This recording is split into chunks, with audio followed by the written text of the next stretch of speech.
Picture this.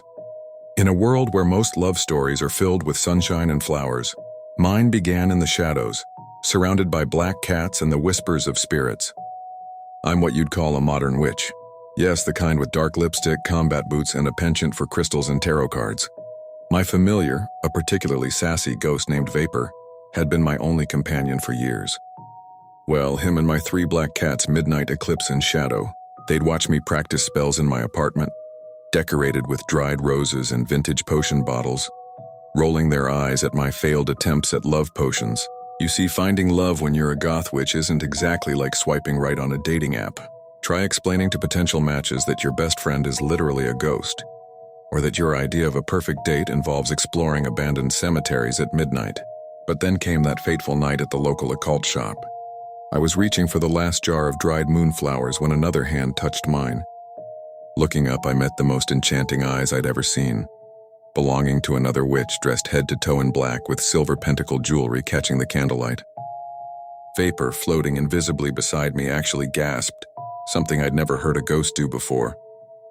My cats, who I'd brought along in their special carrying case, all perked up at once, their green eyes glowing with approval. If you know anything about cats, you know their judgment is final. We started talking about our favorite necromancy books, comparing notes on crystal charging techniques, and sharing stories about our most memorable midnight rituals. Hours passed like minutes, and before we knew it, the shop owner was politely asking us to leave as they needed to close. What followed was a courtship that would make mortals scratch their heads. Dates in haunted houses, picnics in graveyards, and midnight spellcasting sessions under the full moon. My ghost familiar and their spirit guide became best friends, often conspiring to create accidental romantic moments for us.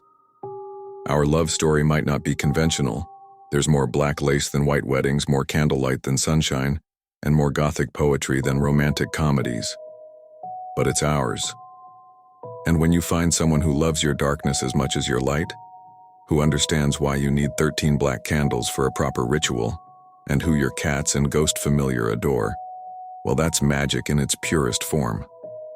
Now we share a Victorian mansion with our combined collection of black cats, ghost familiars, and an ever-growing library of grimoires.